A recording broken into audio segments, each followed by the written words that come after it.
This is a warning, everybody. I'm gonna be really inappropriate in this video, so if you have kids running around, it's time for iPad, Bluey, Coco Ellen. It's time to put your damn kids to sleep, okay? It is not safe here. I'm in a very weird place right now and I need to be tranquilized. I feel kind of similar to when I was in pre-med last year. You know, like pre-medicated and so on and so forth. Lindsay, I love you, but this movie is so damn stupid, but I love you.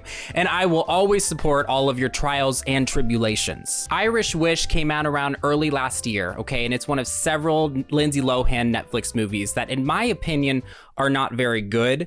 Now, I have not seen all of them. I saw one of the Christmas ones. They're all probably stupid, okay? But you know what? Not all movies have to be good, especially if Lindsay Lohan is in them. My telling of the story is kind of pulling back the curtain, if you will. Like, what are they really thinking? That's what I wanted to unfold with all of you today. And I'm gonna do all of that while making fun of Banana Republic and his stupid hat.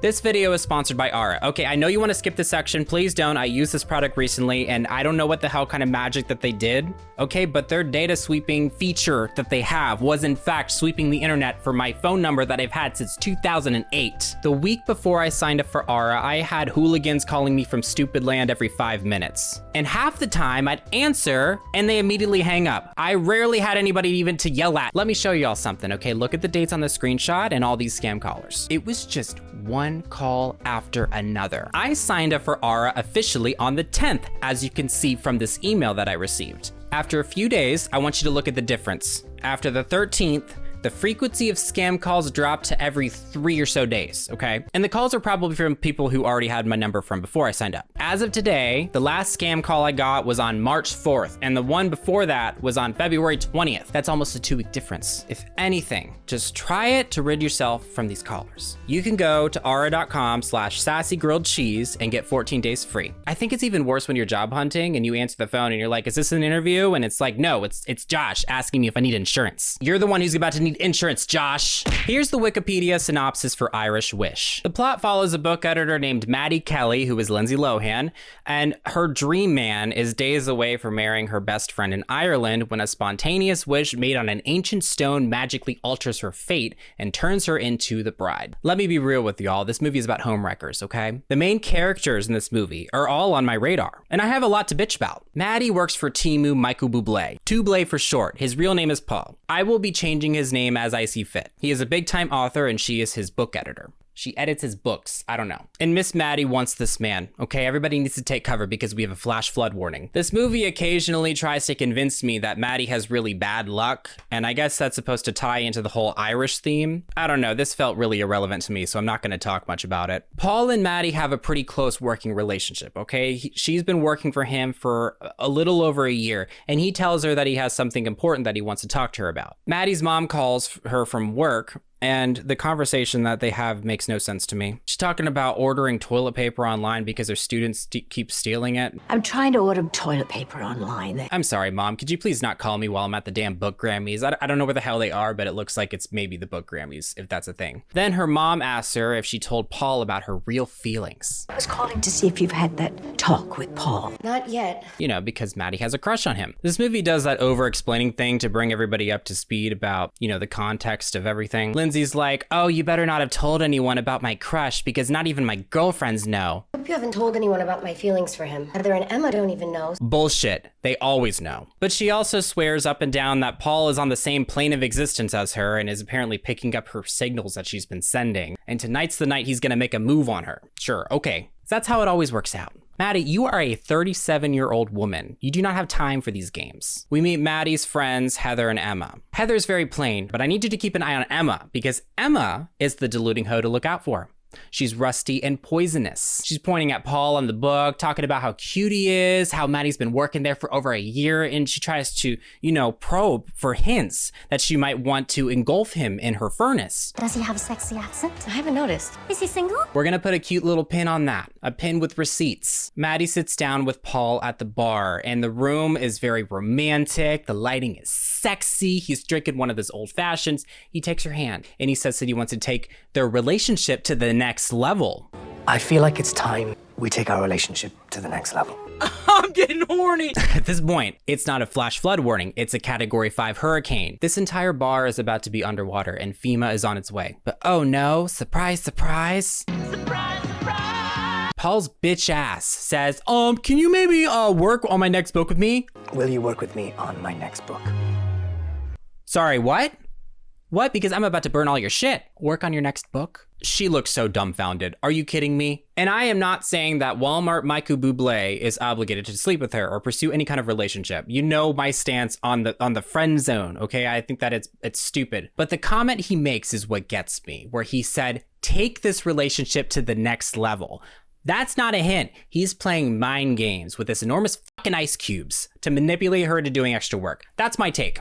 That's my narrative. That's how I look at this whole situation. And then the shoulder touch, I'd take that ice cube and commit aggravated assault. Who does Paul run into other than Emma, who merrily inserts herself into Paul's dusty asshole? And they are just immediately clicking. Paul's fixing her eyelash. Yeah, Maddie's going to prison tonight. We went from hurricane to Dust Bowl, and we're about to approach a decade-long famine from Maddie is holding herself back from doing.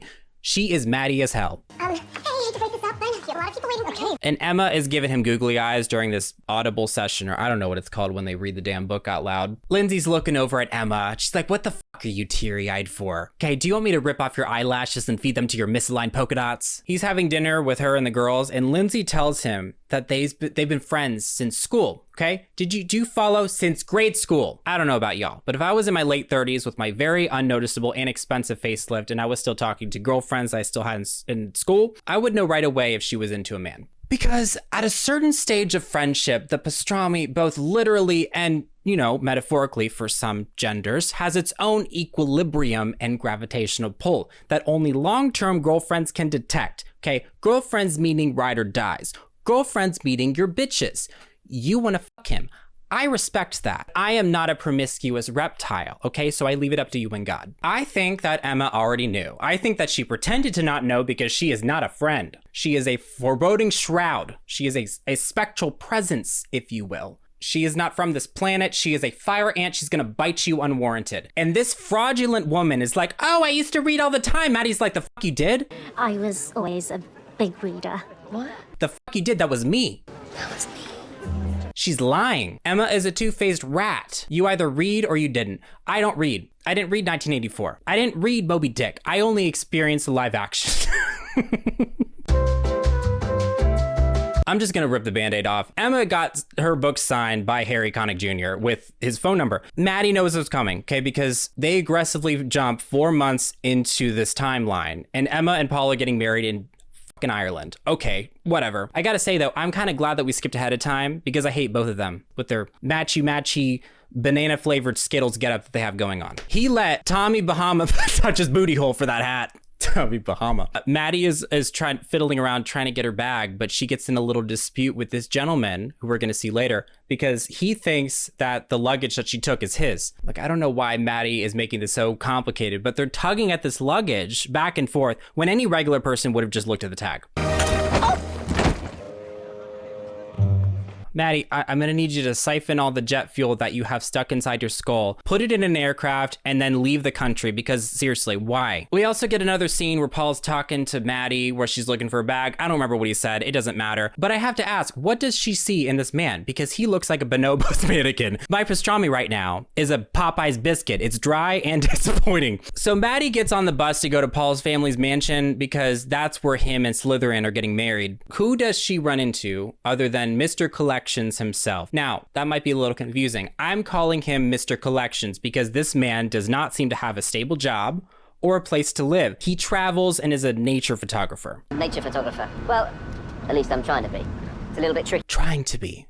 Okay, I'm just gonna say it, this might upset some people, but 95% of the time, if you're talking to a man and he takes pictures of some fucking birds in the sky, he probably doesn't get paid for it. Now, the 5%ers, the ones that worked on March of the Penguins, Planet Earth, Blue Planet, your mom, they are excluded from this generalization that I'm making. But let me make this very clear that this man has no money, and I think that he has ulterior motives. He learns that she's going to her friend's wedding, and he also notices that Paul's book falls out of her bag. Turns out this man not only knows who Tommy Bonobos is, but he also read his last book and is negatively opinionated about, which I find to be suspicious. Have you read it? Nope, don't need to. I bet he made it through his last one. You might be thinking, okay, maybe he's just an avid reader. No, okay, because he's like, wait, you're not his friend, are you? He's not a friend of yours, is he? Almost like he's trying to convince her to not like Paul. I'm watching you, David Attenborough. So as she's walking up to Paul's house, I immediately know what her mindset was. And I think that she could have convinced him. And then all of this would be hers too, but she waited too long. She was doing the whole sending radio signals and frequency waves. That never works, okay? But Emma, the serpent woman,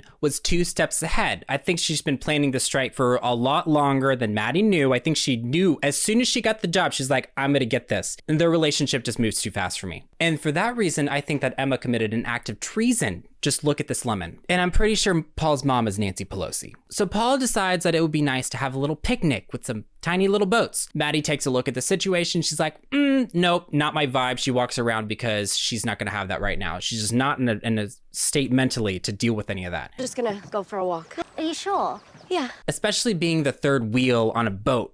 Right? I wouldn't want to do that either. Maddie calls her mom, and I guess she has some really crazy reception, but whatever. Also, I noticed that the FaceTime camera was filming her at a different angle than her phone camera. Maddie admits to her that she still has feelings for Paul. It's not like I could just tell Paul I wish he was marrying me instead of Emma. Their conversation gets interrupted by some kind of leprechaun enchantress of sorts, and Maddie's call gets dropped. So she tells Maddie that the chair that she was sitting on is magical and can make all of her wishes come true. Okay. Maddie indulges, even if she isn't fully convinced that this woman can do jack shit, but she entertains what this woman is saying, okay? She makes her wish. She wakes up in her bed, confused as hell, because she hears someone in the shower, and she officially sees Bananas Republic. Paul is clearly unbothered and sees her walking in as a normal thing. Can you hand me a towel? One could assume that he had one too many old fashions with the gargantuan ice cubes, but that's not what happened, right? Because Maddie walks out, she sees Emma asking where Paul is, and Maddie's freaking the fuck out. She's thinking, did I just sleep with this man? Am I having an affair and I don't even remember? And she's initially just trying to cover up her tracks. Yeah, I've been looking for him everywhere. Yeah, well, he is definitely not in there. Because she knows Emma's not an idiot. That's basically what's implied, right? But Paul walks out and tries to kiss her in front of Emma. And Maddie starts to realize that her wish came true. And that's very haha, funny and silly, right? But I have a problem.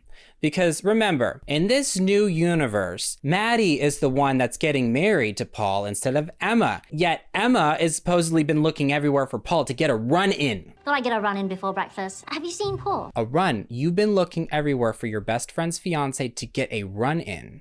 You've been looking everywhere. But okay, this narrative is still at the germination stage, but we're going to see some more growth later, with Emma being the conniving mistress that she is. Remember that Maddie is now the bride-to-be, so Paul invites her to go for a bike ride. Now, she tells him that she does not know how to ride a bike. I'm not really that coordinated on a bicycle. Don't be silly, everyone knows how to ride a bike. I think Paul was setting her up to look like a goofball. This was all a setup, and here's why. Paul leaves her in the dust, knowing she can't ride a bike. The bike route they conveniently take passes the orchard that Emma and Heather are picking their damn apples. Maddie crashes into the fence. Everyone's so concerned. Oh, Maddie, are you okay? Emma so graciously offers to take the bike off her hands to finish the bike trail, like the serpent woman she is. Oh, it's okay. I'll take it from you, Maddie. I could use a bike ride. I'm knowing my steps today. She insists on taking that bike, and look at how this man jumps for joy, chasing her around, acting silly. You want to know why? Because they have been riding bike trails in the IKEA parking lot for months. I am convinced that in this universe, they have been having an affair this entire time. So later, Maddie fits herself into a wedding dress that was picked out for her. It was apparently Nancy Pelosi's mother's dress, and it's like a tradition to wear it every generation. We as an audience are supposed to hate the dress. I think it's fine, you know, but I don't know why Maddie has this look on her face and has an issue with it. You're about to inherit some of that Nancy Pelosi stock in her portfolio, okay? You gotta shut up and wear the damn dress. We run into the leprechaun Enchantress again, and she's always popping up and messing with everything to try and like point Maddie in the right direction, I guess. She cancels the photography event that Mr. Collections was supposed to. You remember him? He explained earlier that he had a gig that he was in town for, but now it's canceled. So he has to go find something else to do. I didn't show it earlier because it's boring and doesn't matter. I'm covering the sheep shearing festival. Maddie notices that the leprechaun woman is looking at her through the window. So she runs outside to chase her. But one thing leads to another. She runs into Mr. Collection's car. Correction, that is not his car because this man has no assets or finances. He borrowed this car from his bartender friend. Triumph while you're here. No. I can't take your car. Since we are in a new universe, he does not remember her, but she remembers him. Nancy Pelosi and the squad comes up to see if she's okay, you know, because she got hit by a car, and Nancy notices that Mr. Collections has a camera. She says, "Oh, great, a photographer. Can you photograph an entire wedding?" Whatever your fears, I will triple it. They literally have enough money to hire Annie Leibovitz or Jesus Christ, but no, let's hire the creepy music teacher from Glee. Clearly the scenario was for the plot because Mr. Collections is going to be Maddie's real love interest. Maddie, Nancy Pelosi, and Mr. Collections are all talking about, you know, what they want for the wedding pictures in the living room. Joseph A. Skank comes in to meet their new photographer. And Nancy Pelosi has a great idea for all three of them to go around and like scout for photography locations, and they agree to meet up at 10 a.m. the next morning. 10 a.m., James? Sure. Madeline, would you mind showing James? Now, before all that, Maddie walks James up to his loaned automobile. James is the photographer's name. And she starts like playfully pushing his buttons like they had already met on the bus earlier, but he doesn't obviously remember that. She's kind of flirty with him. She's like, "Oh, leave your snark at home, Mr. Collections." And he says, "Well, I don't have a home." Since I don't technically have a home. He reminds me of SpongeBob, where SpongeBob quits his job and gives away all of his belongings to live in the wilderness amongst the jellyfish, except SpongeBob didn't take handouts. It is very evident at this point that Maddie is slowly preparing her pastrami for Mr. Collections, who, you know, is very likely to collect because he is going to drain her life savings. But Maddie made a wish, and she is honoring that even though she's a little fluttered with Mr. Collections. You are marrying Paul Kennedy. Later, we get some comedic antics when Paul tries to sneak a midnight snack and Maddie gives him a vasectomy. Paul! To me, that looked like a trauma response because I think that her body is naturally rejecting Dr. Bonobos coming in way too close in contact with a classy woman such as herself. It's like a neutron and a proton trying to get together. It's not astrologically possible. But I guess Maddie's assault was so bad that Paul decided to stay home while Mr. Collections and Maddie go scout locations. I have two thoughts on this. One, Paul is not incapacitated. Paul is secretly fine because Paul is going to make a secret visit to the village serpent, Emma. And two, Mr. Collections can read Maddie like a book. He knows that the relationship that she has with Bonobo is short-lived, and he wants her to add him to her bank account. He's propagating. He's planting little seeds in her head. He asks her how she met Paul, and she tells him, and instead of going, "Oh, that's so sweet," you know what he says? He says, "Oh, well, that's interesting." Well, we were a good fit, right off the bat. It's interesting. Homeless Attenborough is dropping some really bold opinions about an engaged woman that he's known for 5 minutes. I find that a little strange. I guess opposites attract. Serpent. And it's only convenient that her man in this universe is Banana Nut Muffin, who has zero chemistry with her. But would Mr. Collections act differently if Maddie was with a guy that she actually had a connection with? I don't think he would. Serpent Man. They find a spot to shoot wedding pictures or whatever. I gotta say though, this looks like a very dangerous proposition for everyone in this movie because I can think of 12 different scenarios where someone's getting pushed off that cliff. The only innocent and unaware person in this whole movie is Heather because she's just there to have a good time. Back at the house, Emma and Paul are extra friendly as per usual. And I guess we just have to hope that Maddie and her collections agent get back before any funny business happens. But oh no, a big storm causes a tree to block off the road. Whatever will they do? Well, I guess all they can do is stay at the nearest inn where all they have available is one hotel room with the smallest twin-sized bed that they're gonna have to share. And you know, they're gonna have to get out of those wet clothes, but it's not like there's any stores open to buy new clothes. How tragic. I guess they'll just have to. I made all that up, but we don't ever see the room that they use. We just have to use our imagination. This is Paul Kennedy. I can't get to the phone right now. Collections is now romanticizing his nomad life where he has no home and travels the world with nothing but a camera and a passport. Traveling the world with nothing but a camera and a passport. Give me a damn break. What are you, 19? Are you like a Timothy Chalamet character? I hear him saying that and I think, gambling addiction. That's the vibe I'm getting. Maddie says something like, ooh, well, doesn't that get lonely? No. I think that she felt a type of way about that, but she didn't want to say anything because she didn't want to cause a ruckus. So tax collector asks her to play darts. Just immediately changes the subject because he realizes that the card that he dealt was not successful. So he's like improvising, okay? He goes, oh, baby, let me show you how to play darts, okay? I have to put my hands around your tiny waist to help you with your form. Look, though, even though Maddie has technically never made any commitments outside of making a wish that she thought was harmless, she is still keeping herself faithful. Not entirely, I will elaborate, but she's still technically keeping herself faithful. I'm getting married in 2 days. She stops TurboTax from kissing her because she's getting married, point blank. She's not that kind of woman. Is she on thin ice? Yes, I would say that she's absolutely on thin ice because she has not been properly setting boundaries with this serpent man. And if you do things and say things to another person in a flirtatious way that you wouldn't say to your partner, that absolutely counts. Obviously, this situation is a little bit more complicated. Even with that being said,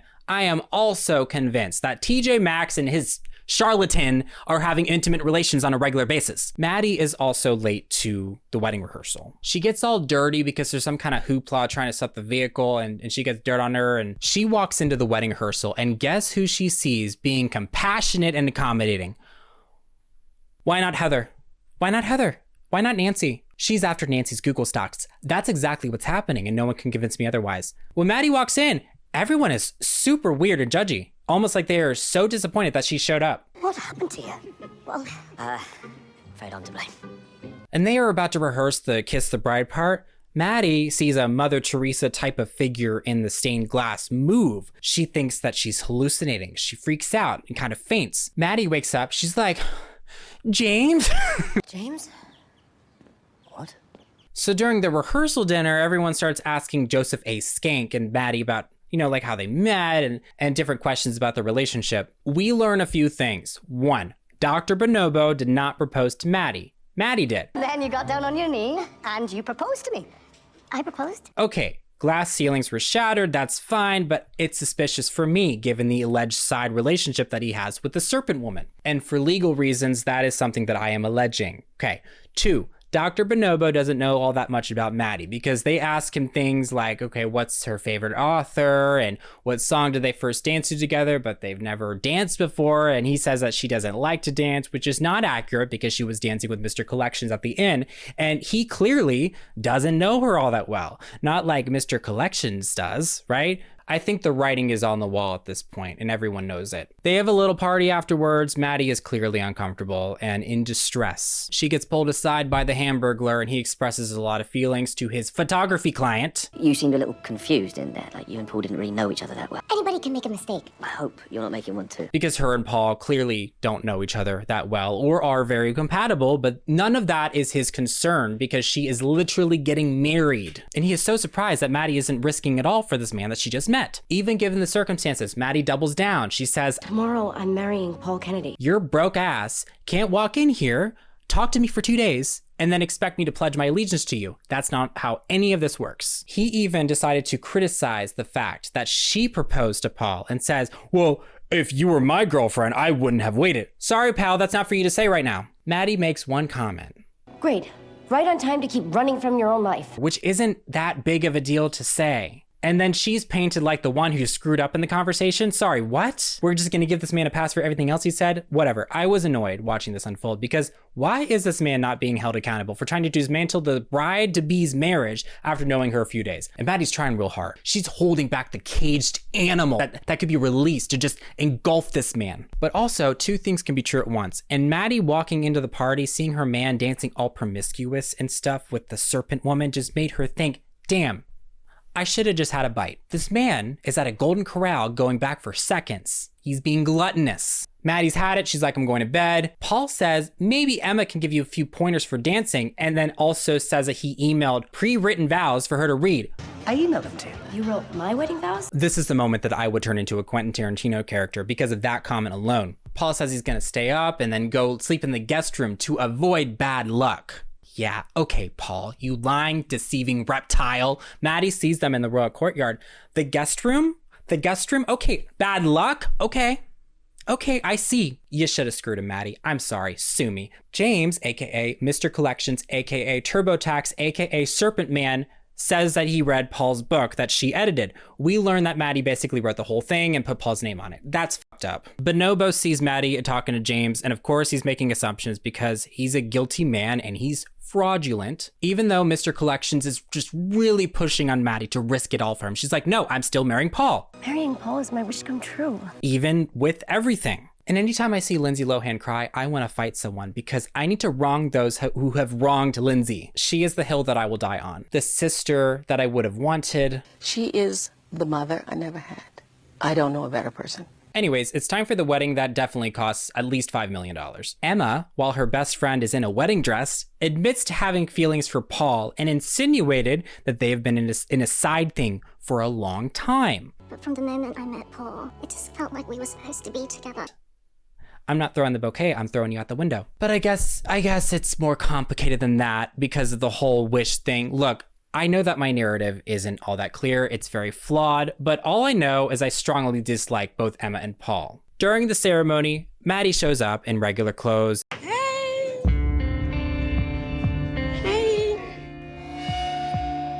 how y'all doing? And she dismantles the whole wedding. She's like, look, she gives a speech saying that Emma and Paul need to be together. She says that, oh, she's the one who wrote Paul's book, this and that. It gets chaotic, everyone. It gets out of hand. This turns into a full-blown fight between Paul and James because they're trying to be masculine or whatever. It's just cheaters fighting with cheaters. James storms off, but Maddie is like, wait, stop, I love you, and kisses him, but he still leaves because he just can't handle it anymore. Maddie, of course, is desperate to make things the way that they were. So in a predictable fashion, she wishes for everything to revert back to the way it was and like everything happens the way it's supposed to. Everyone lives happily ever after. I know I kind of sped through the resolution of this predictable story, but I've got to be real. It was very uninteresting and predictable. Maddie quits her job to write her own book, and Paul and Emma get married, yay, whatever. But Maddie's not done with this story yet. She's scouting for Mr. Collections. And this time she's the one that's collecting. She approaches him wearing the Burberry Giovanna vintage check long sleeve stretch cotton shirt dress that costs almost $1,000. Oh, this? Oh, I just threw this on. Okay, remember that in this universe, they only met at the bus in the airport, but she already knows all of this man's conflicts, okay? So this tells me that Maddie already knows what she's walking into, and she wants to walk into the relationship as the breadwinner, as the foundation that holds the relationship together, okay? Because she knows he's broke, but she wants to spoil him, give him little treats. Go on, honey, go take your unpaid pictures of your mountains and amphibians. I'm gonna take care of you, it's okay. Would I have suggested to take the money? Yes, because in that scenario, there's no losers. Because I think that Paul would have unapologetically continued pursuing his relationship with his serpent woman. And I think that would have given Maddie a green light to go play darts or whatever with the tax collector. So that was Irish Wish. I hope all of you enjoyed, okay? Because the world is so bleak, it's depressing, it's hard, but laughing makes it a little bit easier to keep pushing through. And that's what I want all of you to do, okay? So if you like this video, please like and subscribe, and we'll see you in the next one. Bye.